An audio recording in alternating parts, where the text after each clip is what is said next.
Mas Budiman?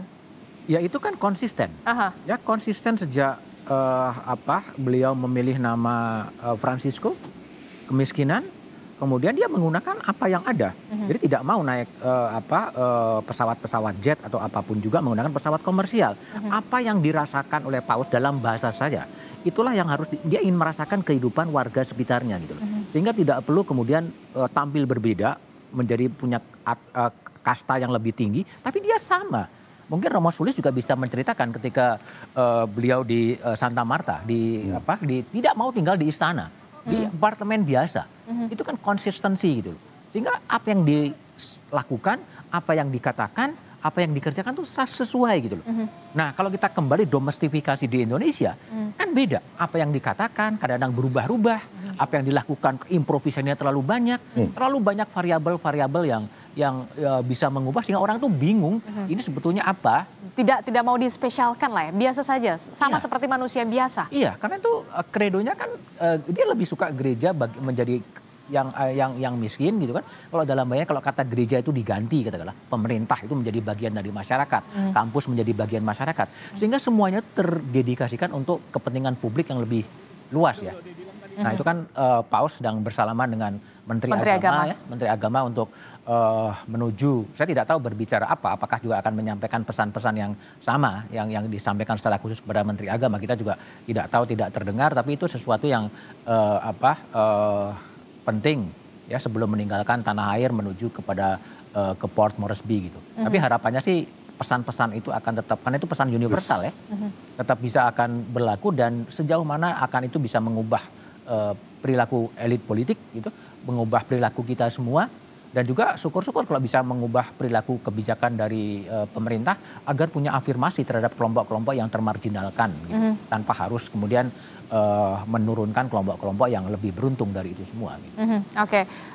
Banyak sekali pesan yang dibawa, dicontohkan dari seorang Paus Fransiskus di Indonesia selain soal kesederhanaan, tapi juga soal bagaimana tidak ada jarak di antara Paus Fransiskus dan juga warga, termasuk juga kita lihat bersama bahkan pesawat yang digunakan oleh seorang Paus Fransiskus yang merupakan pemimpin tertinggi dari umat Katolik sedunia. Ini menggunakan pesawat komersial Garuda Indonesia, bukan private jet.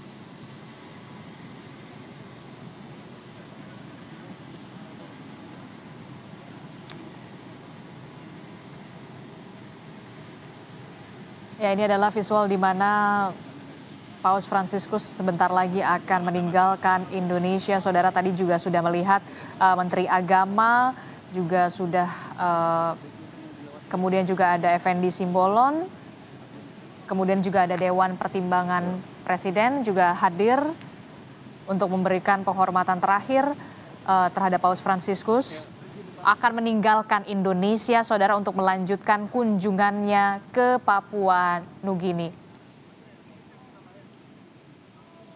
Ini adalah ucapan perpisahan dari seorang Paus Fransiskus kepada sejumlah pejabat yang sudah hadir di landasan Bandara Soekarno-Hatta untuk nantinya akan meninggalkan Indonesia dan akan bertolak menuju ke Papua Nugini untuk melanjutkan kunjungan apostolik atau perjalanan apostolik dari seorang Paus Fransiskus, saudara.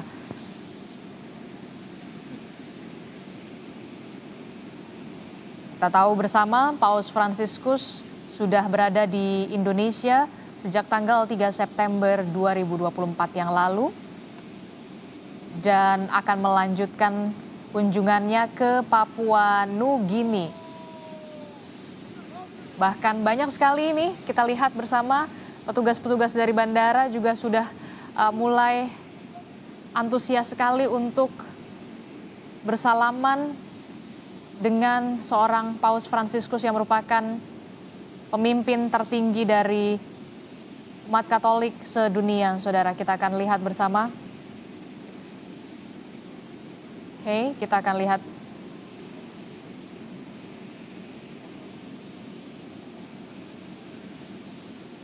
Ini merupakan sejarah, kita tidak pernah tahu nanti akan terulang lagi berapa puluh tahun lagi, Romo. Seorang pemimpin umat Katolik sedunia bisa kembali lagi ke Indonesia, tapi jangan sampai pesannya masih sama ya, harus ada yang lebih baik, perkembangan yang lebih baik, Romo. Saya melihat Paus pertama-tama putra Argentina ya, dan di Argentina dia belajar banyak hal tentang kemiskinan, tentang ketidakadilan sosial, teologi pembebasan juga lahir dari sana. Bahkan gereja Katolik juga terbelah antara kaya dan miskin, itu fakta. Yes. Dan dari situ hatinya pasti sudah terlatih bagaimana saya harus bersikap sebagai rohaniwan, sebagai pemimpin tertinggi. Tadi sempat dikatakan kan, jangan lupakan orang miskin. Itu adalah pergulatan beliau yang sepanjang hidup. Maka ketika kemana-mana pergi ke Indonesia itu ya, Indonesia dengan Argentina ya nggak jauh-jauh beda ya. Nah, termasuk negara yang berkembang begitu. Nah harapannya tadi, oh ya satu dulu, kita tetap bagaimanapun juga berterima kasih keadaannya aman ya. Aman, terima kasih kepada pemerintah yang mau berangkat. Terus, TNI dan juga Polri juga suka juga bertugas ya. selama 3 hari ini. Saya tahu betul ini merupakan kerja keras semua dari TNI dan juga Polri untuk bisa. Wartawan juga kerja keras loh. Pakai lembur-lembur segala. Oke. Ya. Nah, apa namanya? Ya kita berterima kasih lah kepada pemerintah Indonesia yang sungguh mengusahakan kenyamanan untuk Paus. Nah, Paus sendiri sudah meninggalkan banyak pesan-pesan bersama juga tentang tentu saja dengan kesederhanaan bersama dengan Imam Besar Masjid Istiqlal, Nasaruddin Umar. Dan bahkan momennya juga terlihat luar biasa ya. Imam Besar Nasaruddin Umar mencium kening dari Paus Fransiskus, dibalas dengan cium tangan begitu ya. Itu uskup sama kardinal nggak berani loh itu. Nyium keningnya Paus. Bercanda ya ini ya. Karena kedekatan ya luar biasa.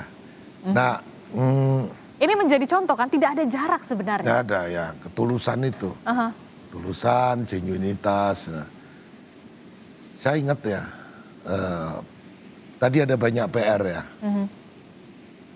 Kekaisaran Romawi itu ada gium, panis et circenses. Kalau rakyat nggak ingin berontak, berikanlah panis roti, dan circenses hiburan.